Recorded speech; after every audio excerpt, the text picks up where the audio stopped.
The Insta360 Snap is a screen that you can attach magnetically to the back of your smartphone. How does this new smartphone accessory work, and why is it one of the most useful accessories for solo creators and anyone who frequently wants to take photos or videos of themselves? And yes, unfortunately, the Snap also has a major flaw, but more on that later. So why would you even need a selfie screen like that? To answer that, let's take a look at two of the best smartphones. The iPhone 17 Pro or the Samsung S26 Ultra. Both smartphones with excellent cameras for video and photos. Like most other phone cameras, however, they both share the same weakness. The really good cameras are on the back. By far the best camera is the wide-angle main camera. The front-facing selfie camera doesn't come close to matching the quality of the main camera. To understand why this is the case, you just need to look at the lenses of the rear cameras and the front-facing camera. The main camera not only has a significantly larger sensor, it also has a lens with a much larger aperture and can therefore capture much more light. As a result, it's not only clearly better than the selfie camera in low light, it has a better dynamic range and also allows for a slightly blurred background. The selfie camera on most smartphones, such as the iPhone 17 Pro or Pro Max or the S26 Ultra, has a focal length of 20mm, which is far too wide for portraits or close-ups of faces, as such a focal length leads to significant distortion. Actually, the optimal focal length for portraits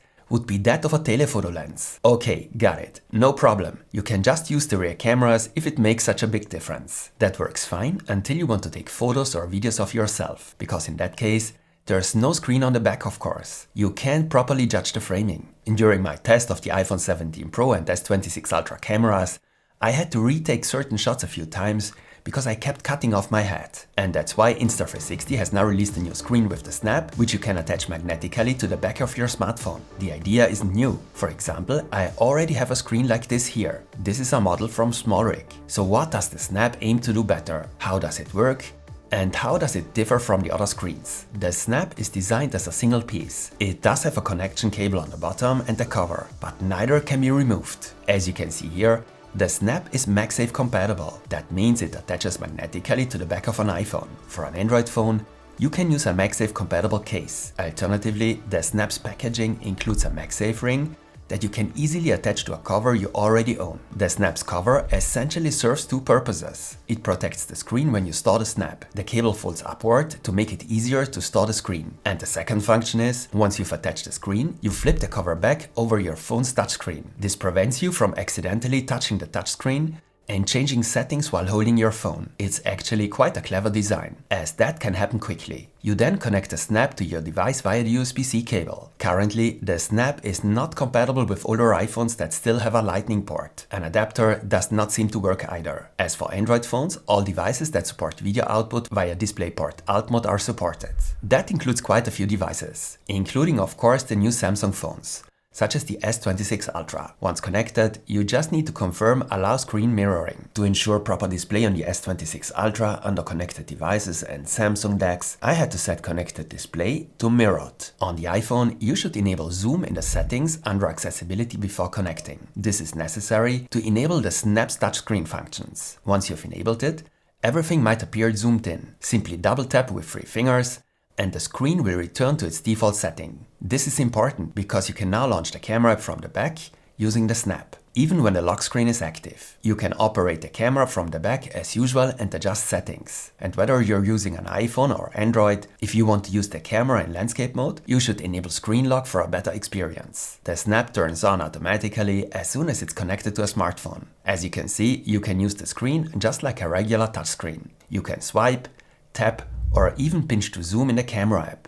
And as I said, you can now also launch the camera directly from the screen. Of course, you can use not only the camera app, but also other apps that access the camera. The Snap has 2 buttons on the side, a power button and a mirror button. The power button lets you turn the screen on and off when it's connected. The mirror button lets you flip the preview screen horizontally, which is often useful for photos. And when in landscape mode, it lets you rotate the image so it isn't upside down. The mirror button is therefore particularly important for shots in landscape mode. When you press and hold the mirror button, the screen zooms in and the aspect ratio better matches the actual camera format. However, you will no longer be able to change certain settings, as the app's image will be cropped at the top and bottom. This setting has no effect on the final result of the shot. The Snap comes in two versions, without a light or with an LED light on the outer frame. The light isn't just useful in low light conditions, it can also illuminate the face better overall and soften it. In general, I therefore lean toward the version with the light. The selfie screen with light has two buttons at the bottom. The right button turns the light on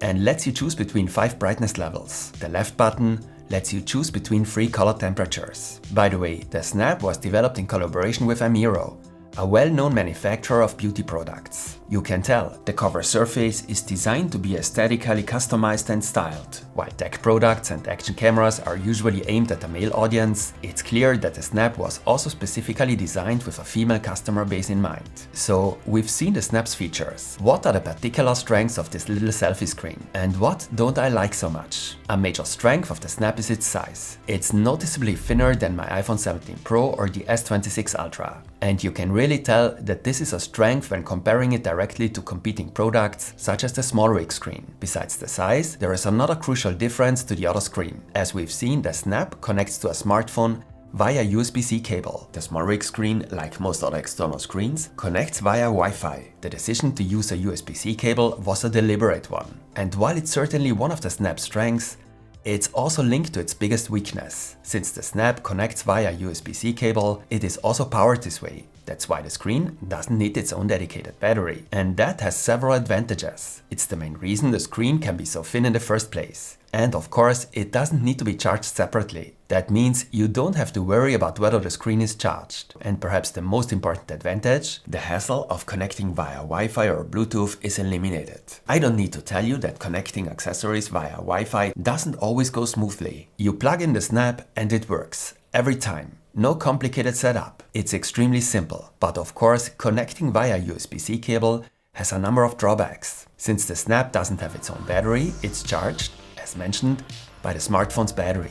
This can, of course, affect your device's battery life, even if the impact isn't really significant. If you use the Snap constantly, that is all the time, which is extremely unlikely, it can reduce your phone's battery life by up to 15 to 20%. With normal, occasional use, however, battery life isn't noticeably affected. So overall, I don't see this as a major issue. Actually, the Snap would be a fantastic accessory for vlogging. You can film yourself with the main camera, perfectly frame the shot, which leads to significantly better results overall than when using the selfie camera. But since you connect the Snap via the USB-C port, you can't use that port to connect an external microphone or microphone receiver. Whether that's a problem for you depends, of course, on which microphone you use and how you film yourself. But I'd say that's perhaps the Snap's biggest weakness. A decision simply had to be made here, because compared to other screens that connect via Wi-Fi, the USB-C connection has additional advantages, including when it comes to video recording. There's almost no latency. The screen displays the image more or less in real time. When using a Wi-Fi screen, there are often limitations regarding resolution and frame rate. That's not the case here either. You can use any app and film in any setting. And of course, you can also use the screen to film yourself in a video conferencing app like Google Meet or Teams, for example, giving you significantly better image quality in those situations as well. As you can see, the screen cover can get in the way a bit if you're using your phone on a selfie stick or tripod, and you have to attach the clip so that it's on the front of your smartphone. But in practice, that didn't bother me that much. Still, I think it would have been an advantage if you could have removed the cover. Yes, of course you can rip it off, but then you can't reattach it. The Snap with light costs $90. The version without light costs $80. You'll find links to it below in the description. I'll be using the Snap frequently. It will be especially useful when comparing the rear cameras of different smartphones. Aside from that, I can recommend the Snap to anyone who frequently takes photos of themselves. For Instagram or social media creators, it's an extremely useful accessory. The rear cameras simply deliver significantly better results. Not only can you take better selfies with the main camera, but you can also achieve cool results with the ultra-wide camera. And you can even take selfies with the telephoto camera, which delivers optimal results for portraits. For taking shots from a distance, you can use the timer, a remote, or depending on the app, voice commands or gesture control. For vlogging or generally when you want to film yourself, you need to know if you'll need the USB-C port for a microphone receiver. If not, the Snap is also excellent for these situations. By the way, if you're interested in which is currently the best consumer camera for vlogging, Check out my comparison of the 4 best options available right now. And give me a like as feedback if you found this video interesting. There will of course be more videos on Insta360 products. So stay tuned and see you next time.